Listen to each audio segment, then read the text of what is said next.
Сайн уу? Миний шинэ бичлэгт тавтай морил. Би өнөөдрийн бичлэгээрээ хэрхэн Австралид дата аналистаар ажилд орсон өөрийн туршлагаасаа хуваалцъя гэж бодлоо. Над руу нэлээд олон хүмүүс чатаар бас миний зарим бичлэгний дор комментоор яаж энэ ажилд орсон юм бэ? Туршлагаасаа хуваалцаач гэж бичсэн байсан. Тэгэхээр энэ талаар ярил сонирхолтой ах юм болов уу гэж бодоод энэ хөв бичлэгийг хийж байна. За тэгээд миний бяцхан түүхийг сонирхож ивэл энэ бичлэгтээ хамт байгаарай. За шууд би яг ингээд ажилд орсон юм а гэж хэлэхээс өмнө эхлээд өөрийгөө жоохон товч танилцуулъя. Би Монголд бизнес санхүүгийн чиглэлээр бакалавра төгссөн. Сургуулаа төгсчөөд банкны салбарт 5 жил ажилласан. Тэгтээ болохоор ердөөсөө IT-тэй холбоотой ямар ч ажил хийж байгаагүй.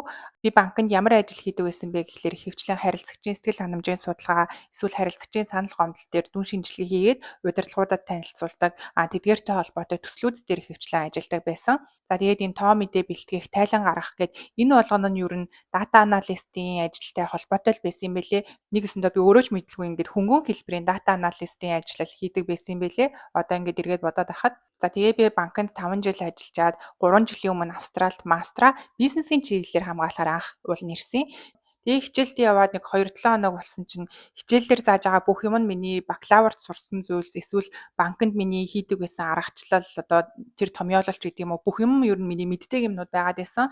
Тэгэхээр би ер нь ингээд мэддэг юмаа баттгаж сурахын тулд яагаад ийм их мөнгө энэ сургуульд төлөх ёстой юм бэ? Мэдхгүй юмаа мэдлэгээ олж авах гэж би бол мөнгө төлөө сурж байгаа штэ гэж бодоод тэгээд би шууд бизнесийн сургуулиас IT-ийн сургууль руу шилжээд Master of Information Technology, majoring in Data Analytics гэдэг чиглэлээр хамгаалсан. Тэгээд Австралийн нэг сонирхолтой юм нь болохоор би IT-ийн чиглэлээр мастер хамгаалахын тулд миний бакалавр заавал IT-тэй холбоотой байх шаардлагагүй юм лээ. Би Австрали ирэхээс өмнө Америк руу бас IT-ийн чиглэлээр мастер хамгаалахаар сонирхож үзчихсэн байхгүй юу? Тэгэхэд болохоор надаас заавал IT-ийн чиглэлийн бакалаврын диплом шаардчихсан. Тэгжиж би IT-ийн чиглэлээр мастерт сурах эрхтэй болох юм бэлээ. Австралид тийм юм байгаагүй надад айгүй боломж олгосон гэх юм уу. За тэгээд IT-ийн чиглэлээр мастер хамгаалахаар 2 жил сурсан. 2 жил сурахдаа эхний 1 жил гарна нь ер нь бол маш идэвхтэй ажлуудад аплайдсан. Яагаад гэхээр би ер нь бол нэг офисын л ажил хийх ёстой байна. Тэгэхгүй ингээд дандаа ресторанд ажиллаад хахаар би ч амар өвдөж чинь тэгэл ингээд унтах цаг маг ер нь амьдралын хэв маяг бүх юмд айгүй өөрчлөлт ороод нөлөөлөд исэн байхгүй юу. Тийм болохоор би ингээд офисын reception, admin, data entry гэл ер нь бүх төрлийн өөрийнхөө хийж чадна гэсэн бүх төрлийн ажлуудад аплайддаг байсан. Дээрээс нь нэмээд мэдээж junior data analyst гэдэг өөрийнхөө чиглэлээр бас аплайдж байсан. Тэгээд би эхний 1 жил ойролцоогоор бараг нэг 300 газар руу анкета явуулсан гэж бол хэлж болно. Тэгэхэд бол би яг нэг л компаниас интервью буюу ярилцлаганы одоо урилга авч исэн. Бусдад нь ногт тэнцээгүй, дандаа фейлдсэн. Тэгээд 1 жил гар ингээд аплайдаал яваалсан. Тэгээ байжсэн чинь нэг өдөр манай найз над руу чат бичээд юу гэсэн бэ гэхээр манай найзын таньдаг хүн нь өөрийнх нь ажилд туслах юм дата аналистаар сурдаг оюутан хайж ирсэн юм байна л та. Тэгээд тэр манай найзын таньдаг хүн нь манай найзад чамд ийм хүн байна уу гэж асуухаар нь манай найз намайг санал болгосон юм билээ. Тэгээд миний CV-г тэр цаашаа наа өгөөд тэгсэн чинь тухайн тэр хүн хайж ирсэн хүн буюу одоо миний одоогийн захирал нийт 20 орчим анкет цуглуулж авсан юм билээ таньдаг хүмүүсээсээ. Тэгчээд тэр 20 орчим хүнээсээ утсаар ярилцлага хийж агаад нэг 6 орчимтой нь бичилж уулзсан гэсэн. Тэр 6-гийнх нь нэг нь би байсан юм байлээ. Тэгээ надтай уулзсан гутлаа болохоор айгүй их тийм логикийн шинж чанартай асуултууд асуусан. Бодлогууд өгдөг шүү дээ. Чи тэгвэл яах вэ, ингэвэл яах вэ, ийм асуудлыг яаж шийдэх вэ гэдэг. Тиймэрхүү асуултууд айгүй их асуусан. Тэрний дараагаар болохоор нэг тийм query бичдэг data analyst-тай холбоотой бодлого бодулсан. Тэгчээд би ийм query бичээд ийм хариу гаргана гэсэн чинь тэгвэл чи одоо энэ гаргасан тоо мэдээллээ stakeholder-уудад буюу одоо том захирлуудад жишээ нь чи яаж танилцуулах юм бэ гэд надаас асуугаад тэгээ би яг асуусан болгонд ингээл өөрийнхөө хувьд хариулаад яваадсан. Тэгсэн чинь ингээд RKC болж байна. Хоёулаа ер нь цаашаа хамтарч ажиллая. Би ингээд хүнээ сонгочлоо, чамайг сонгож гин гэдгсэн. Тэгж хэлчихэд ер нь бол нэг 7 хоног илүү 2 хоног огт хариу өгөөгүй. Би тэгээд юу болж байгаа бол ямар процесстэй байгаа бол би одоо яах вэ гэл тэгэнгүүт за хүлээж агаараа байж хэлгээд тэгээд өгдөг байсан. Тэгжсэн чинь нэг өдөр над руу эргэж холбогдоод за RK уучлаарай хоёулаа ажиллах боломжгүй боллоо. Яагаад гэхээр би ингээд айгүй олон компаниудад data consulting үйлчилгээ үзүүлдэг. Гэтэл тэр компаниуд маань 3 дахь хүнээр буюу одоо надаар өөрийнхөө нууцлалтай мэдээлэл дээр ажилуулмааргүй байна гэж татгалцсан юм байлээ. Тийм учраас би тухайн үедээ одоогийн захиралтайгаа хамтарч ажиллах боломжгүй болсон. Тэгээ би яг хөө ингээд надад гоё боломж олгосон баярлалаа. Ярилцлага хийсэн баярлалаа. Гоё туршлага боллоо гэж тэгээд орхисон байсан. Тэгсэн чинь нэг 3 4 5 сарын дараа ч илүүдээ над руу нэг өдөр гинт холбогдоод Тэгснээл Aircad чи ингээд нэгэн өдрөөс шууд ажиллаж чадах уу? Нэг системээс нөгөө систем рүү ингээд дата copy paste хийдэг. Дээрээс нь ингээд ойр зургийн имэйлүүдэд хариулдаг, хүмүүст хандах эрхийг нээж өгдөг ийм data entry гэдэг ажил байна. Чи шууд нэгэн өдрөөс эхэлж чадах уу гэдгсэн. Тэгээд би угаасаа яг офисын л ажил байвал ямар ч төрлийн ажил хамаагүй байсан болохоор шууд л тэр ажилдаа орё гэд орсон. Тэгээ би энэ захирлынхаа нэг клиентийнх нь офис дээр суугаад энэ захирлаасаа одоо юмнууд сураад тэгтээ тухайн клиентд нь үйлчлэгээ үзүүлдэг тийм ажлыг нэг 4 сар орчим хийсэн. Тэгсэн чинь манай захирал ер нь RKG их болж байна. Хоёулаа цаашаад ингээ хамтарч ажиллая. Төгснөөхөө дараа чи дата аналистаар манайд ажиллах уу? Би өөрийн гэсэн компани байгуулах гэж байгаа гэд надад санал тавьсан. Тэгэхээр нь би мэдээж зөвшөөрөөд тэгээд одоо болтол захиралтайгаа ингээд хамт ажиллаж байна. За миний туршлага гэх юм бол ингэж network-ороо дамжуулж ажилд орсон туршлагатай байна. Би оюутан байхдаа нэг ивентэд явж байхад Австралид ингээд офисын ажлуудын хувьд зарлагдж байгаа нийт зарынх нь 80% нь ингээд нуугдмал байдаг, 20% нь ил гарсан байдаг гэд нэг статистик байсан байхгүй юу? 20% нь ил гарна гэдэг нь ямар учиртай юм бэ гэхээр одоо LinkedIn, эсвэл Seek, Indeed гэдэг эдний ажлын байрны зарын вебсайтууд байдаг. Тэрэн дээр нь тавигддаг. Үлдсэн 80% нь болохоор дандаа ингээд танил талаараа яг ингээд network-ороо дамжуулж хин нэг ажилд авдаг. Тэр ажлын байраа дандаа хин нэгнэр дамжуулж мэдэж авдаг юм байна л та. Тэгээ би бодохдоо энэ статистик айгүй хамтай үнэн статистик юм болов уу гэж бодсон. Би яг энэ network-ороо дамжуулж ажилд орсон байна. Миний таньдаг нэлээд олон хүмүүс бас яг ингэж network-ороо дамжуулж ажилд орсон байдаг. Тэгээд би эндээс Австрал network гэдэг зүйл айгүй хүчтэй юм байна. Айгүй чухал юм байна. Network-өө тэлэх ёстой байдаг юм байна гэдгийг ойлгож авсан. За тэгээд би өөрийнхөө ажилд орсон туршлагаа нийтэд ингээ бодоод дүгнээд үзэх юм бол нэгт би өөрийгөө айгүй азтай байсан болов уу гэж бодоод байдیں۔ Яагаад тэгэхээр манай тэр найз намайг таньдаг хүндээ санал болгоогүй байсан бол өдөрт би өнөөдөр энэ ажилдаа орж чадахгүй байсан. Тэгэхээр найзтай бас байнгын баярлаж явдаг. За хоёр дахь юм бол би сургуулиасаа оюутнуудад өгдөг үнгүй тэр бүх үйлчилгээнүүдийг нь айгүй сайн ашиглаж чадсан гэж боддог. Жишээ нь юу вэ гэхээр одоо CV-г нь засдаг үйлчилгээ байна, ярилцлаганд бэлддэг үйлчилгээ байна. Эсвэл ингээд надтай хамт миний карьерийн тодорхойлдог тий карьерийн зөвлөгөө өгдөг тийм үйлчилгээ гэх мэт иймэрхүү сургуулийнхаа бүхэл төрлийн одоо үйлчилгээнүүдийг бүгдийг нь сайн ашиглаж исэн. Энтэй холбоотой надад үүссэн нэг давуу тал боломж нь юу вэ гэхээр манай сургуулиас менторшип хөтөлбөр зарладаг. Тэр нь яадаг вэ гэхээр одоо манай сургуулийг төгсөөд ажилд орсон оюутнууд нь одоогийн сурж байгаа оюутнуудаа менторлдог байхгүй юу? Тэгэнгүүт би эндээс манай сургуулийн нэг 2 жилийн өмнө төгссөн хүнээс зөвлөгөө авч ирсэн. Тэгсэн чинь миний тэр ментор маань намайг нэг хүнд танилцуулаад тэгсэн чинь тэр хүн нь надад сургуулийнхаа санхүүгийн албанд нь дадлага хийх боломжийг олгож ирсэн байхгүй юу? Энэ мэтчлийн ингээд сургуулийнхаа үйлчилгээнүүдийг сайн ашигласны хүчинд гэх юм уу да би бас дадлага хийх компани болж исэн. За 3 дахь юм бол би сургуулиас гадуурх маш олон тийм менторшип хөтөлбөрүүдэд хамрагддаг байсан. Энд тийм хөтөлбөрүүд айгүй их байд юм бэлээ.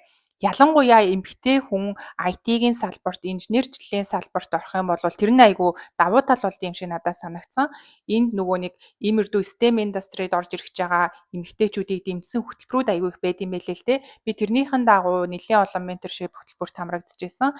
За жишээ нь гэх юм бол би Amazon-ы She Builds гэдэг нэртэй нэг менторшип хөтөлбөр эдийн эмэгтэйчүүдэд зориулсан. Тэрэнд хамрагдчихсан. Энэ нь яадаг вэ гэхээр Amazon-д ажилладаг нэг хүнийг надад ментороор томилоод өгчнө. Тэгээ бид хоёр 12-7 хоногийн хугацаанд одоо намайг сайжруулах тал дээр ажиллана гэсэн үг байхгүй юу? Тэгээ тэр хүн маань надад чи энийг ингэж асуул яасан, эсвэл ингэж тэгвэл зүгээр ийм хоёулаа нэг туршаад үзэхүүч гэдэг юм уу те? Ер нь миний карьер цаашид ямар байх юм, эсвэл хувийн амьдралч байсан болно те. Би өөрийгөө одоо ивентээр очиод юу ярихаа мэдэхгүй байна. Юу ярьдсан болоо гэд асуунгууд тэр болгоныг л зөвлөгөө өгнө гэсэн үг.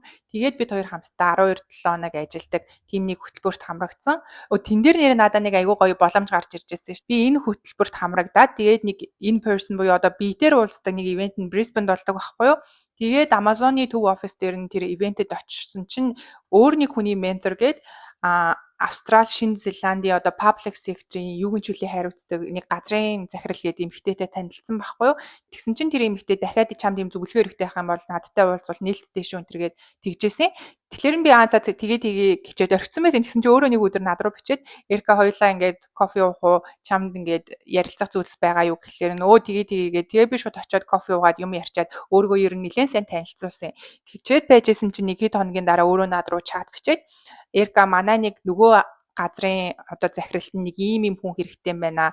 Чи яг айгүй боломжийн чиний туршлага чинь яг тохирохоор юм шиг надад санагдаад байна. Би энэ захиралтаа чамайг рефер хийгээд өгье. Чи энэ ажлыг сонирхгүй гэд. Тэгэхээр нь би тэгээд шууд тэр газар руу аплайдж исэн. Гэтэ би энэ ажил нь бол мэдээж тэнцээгүй л дээ. Айгүй өндөр шалгууртай байсан. Миний ур чадвар жоохон хүрээгүй юм шиг надад санагдсан. Гэхдээ л надад тэр хүн ийм боломж олгосон гэдэг чинь өөрөө айгүй гоё зүйл байгаа байхгүй юу? Тэгээд энэ хөтөлбөртэй холбоотойгоор бас ийм боломж олж исэн. Дахиад нэрээ нэг юм байгаа юм биш үү? Энэ айгүй үр өгөөжтэй менторшип хөтөлбөр байсан юм байна. Тэгсэн чинь над руу Amazon-ы нэг шинэ менежер сая хэдэн сарын өмнө жилээ Amazon-д ажилд орсон гээд тэгээ тэр хүн болохоор ингээд өөрийнхөө баг бүрдүүлэхээр 10 орчим тийм software developer-ууд ажилд авах гэж байгаа байсан юм байна л да. Тэгсэн чинь над руу өөрөө бичээд ингээд хоёулаа уулзах уу би ингээд хүн хайж байгаа гээд тэгэхээр нь би юу илээ ийм одоо Amazon гэх том компанид ажилладаг менежер хүн над руу бичнэ гэхээр энэ одоо scam юм болов яг үнэн юм болов гэж би нэлээ эргэлзсэн байхгүй юу. Тэгчээд би за юмыг яаж мэдхүү очиад үзье гэж доо тэгээ би бүр дүүмүгээ дагуулад очисон. Тэгээд дүүтэйгээ хамтдаа тэр хүнтэй ингээд уулзаад тэгсэн чинь тэр хүн болохоор бид хоёртой юм ярьж та хоёр айгу болж гин энэ ажил болохоор ийм хийх ийм ажил байгаа энэ тэргээ юм ярьж ийсэн аа. Та хоёр чинь Австрали хүн биш юм уу? Визгүй юм уу? Тэгвэл бүтэхгүй штэ. Энэ ажил чинь одоо нэгсэндээ бараг л Австралийн иргэн юм уу? Эсвэл байнгын оршин суух визтэй хүн л хайж байгаа. Яагаад тэгэхээр бид нар та нартай 4 жилийн хугацаатай гэрээ хийн. Тэгээд Amazon-ы хувьцаанаас олгоно. Тийм учраас хамгийн багадаа Amazon-д 4 жил ажиллах боломжтой хүн бид нар хайж байгаа гэд.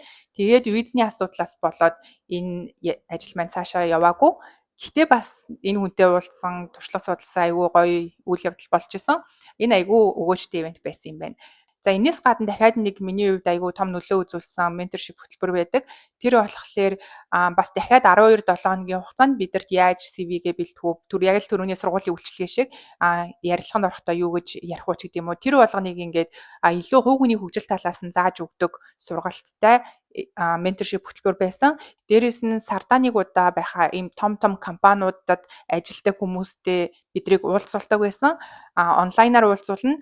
Цөөн хэдэн тохиолдолд бидрийг тухайн компанийн офис дээр дагуулж очиод офис тур хийлэгдэг, офистой танилцуулдаг. Тэгснээ энэ компанид хэрвээ чи дата аналистаар ажиллах юм бол эсвэл софтвер девелопероор ажиллах юм бол чи ийм юм хийнэ гэд танилцуулж өгдөг.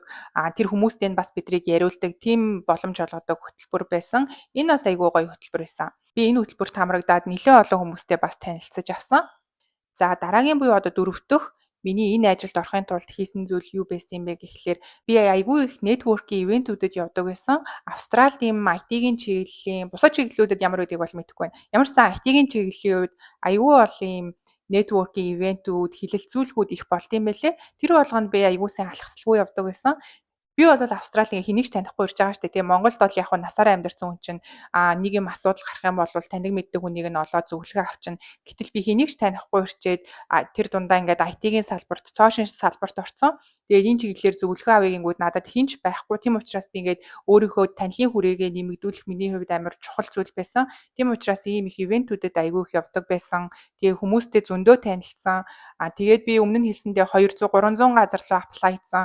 Тэгээ нэг нь ч намайг ажилд аваагүй нэг л интервьюд өрсөн гээд. Тэгээ энэ процесс чинь өөрөө айгүй тийм шантармаар үйл явдал байдгийн байлээ л дээ. Нэг жил гарны хугацаанд ингээд аплайдаал нэг ч хариу байхгүй дандаа нэг мэйл ирэнгүүт уучлаарай тэнцсэнгүй гэдэг тийм л мэйл ирдэг. Тэгээ заримдаа ингээд за би өөр нь ингээд чадахгүй юм шүү дээ. Надаас мундаг илүү зөндөө хүн байгаа штэ гэж боддог ч юм уу тий. Эсвэл Австрали гээд шал танихгүй оронд би ингээд хоёр дахь хэлээр нь ярьж ин. Тэгэхээр би юу н ажиллаж чадахгүй хаа ч гэдэм юм уу. Иймэрдүү бодол толгоонд орж ирэх юм бол би нөгөө network-ийн ивентээрээ танилцсан хүмүүс рүүгээ шууд LinkedIn-ээр бичдэг ч юм уу. Эсвэл шууд нэг ивентэд явж очивол надаа яг ийм мэдрэмж төрөөд байна. Та надаа юу гэж зөвлөх вэ ч гэдэг юм уу тий. Шууд ингээд өөр тулгарч байгаа асуудлаа ингээд хэлээд зөвлөгөө авчдаг байсан. Тэгэнгүүт энд хүмүүс чи айгүй nice амар гоё ингээд шууд ингээд Эрка чи ингээд өөрийнхөө зүгээс хийх боломжтой бүх зүйлийг хийж байгаа юм байна. Угаасаа интернэшнл оюутнууд гэдэг чинь ийм л замыг туулдаг. Эсвэл ингээд энэ индастрид орж ирж байгаа залуу угаасаа л ийм замыг туулдаг. Тэгэхээр өрдөөсөө шантрах хэрэггүй. Чи угаасаа ажилд орно. Гэхдээ цаг хугацааны л асуудал гэдэг байдлаар надад айгүй гоё зөвлөгөө өгдөг гэсэн. Тийм болохоор би бас ингээд шантрахгүй аплайдаал байдаг гэсэн болов уу гэж боддیں۔ За network гэдэг зүйл ярьсных нэг юм нэмж хэлэхэд би Австралид ирчээд 300 гаруй компани руу аплайдаад нэг ч ажилтан тэнцээгүй. Тэгсэн хэрнээ би network-ороо дамжуулаад 3 компаниас яг ажлын санал авч исэн. Хамгийн ихнийх нь бол мэдээж миний одоо ажиллаж байгаа энэ ажил байна. Хоёр дахь ажил нь юу байсан бэ гэхээр би түрүүн хэлжсэнаа нөгөө сургууль дээрээ internship буюу дадлага хийжсэн гээд тэгсэн чинь миний дадлага дуусахын алдаад миний дадлагыг удирдахжсэн ахлах маань болохоор манайх удахгүй ингээд хүн авах гэж байгаа. Шинэ оронтой гарч ирж байна. Тэгээд энэ дээрээ чамайг яг төрөх юм болов уу гэж бодож байна. Чи энд бидэртэй хамтарч ажиллах уу гэд надад санал тавьж исэн. Тэгээд ингээд сургуулаасаа нэг санал авсан байна. 3 дахь ажлын санал нь гэх юм бол би өмнө нь data entry гэдэг ажил хийдэг гэсэн шүү дээ. Тэр нь болохоор манай одоогийн захирлын клиент нь үйлчлүүлэгч нь байсан байхгүй юу? Тэр үйлчлүүлэгч компани захиралтай би за одоо ингээд энэ одоогийн захиралтайгаа цаашид ингээд хамтарч ажиллахаар боллоо. Ингээд энэ ажилласаа гарч ийна гэдгсэн чинь чи манайд үлдчихээ. Бид нар чамтай ингээд хамтарч ажилламаар байна. Гэхдээ чи эхний 6 сар ингээд нябуугаар ажиллаж угаасаа чиний чадахгүй юм байхгүй угаасаа ажилтг систем дээр чинь л ажиллана айгүй энгийн юм хийн 6 сарын дараанаас бид нар чам дата аналист гэдэг оронтой гаргаад өгөө манай компани угаасаа айгүй тэлж байгаа ийм хүн бол хэрэг гарна гэд тэгжсэн тэгээд ийм 3 ажлын санал авч исэн туршлага байна. Ингээд харангуй би ингээд CV-гээ явуулаад байдаг, фейлдэл байдаг гэхдээ network-өө сайжруулад ингээд хүнийг таньдаг байхад ажил олдоход харьцангуй амар болдго юм болов уу гэж би бодсон. За ингээд өөрийнхөө ярьсан ажилд орсон түүхээ товчхоонд өгнөд хэлэх юм бол би 200 300 газар руу аплайдсан, дандаа фейлдсэн, нэгэн ч намайг ажилд аваагүй. Тэгвэл би ингээд аплайдал хийсэн хүмүүсээс зөвлөгөө авсан, ивентүүдэд явсан, менторшип хөтөлбөрт хамрагдсан. Тэгж явж байгаад азар манай найз намайг нэг хүнд танилцуулаад тэгээд танилынхаа хүрээгээр дамжуулаад би ажилд орсон юм туршлагатай байна. За тэгээд миний энэ бяцхан түүхийг сонссон та бүхэнд баярлалаа. Дараагийн бичлэгээр уулзъя. Баяртай.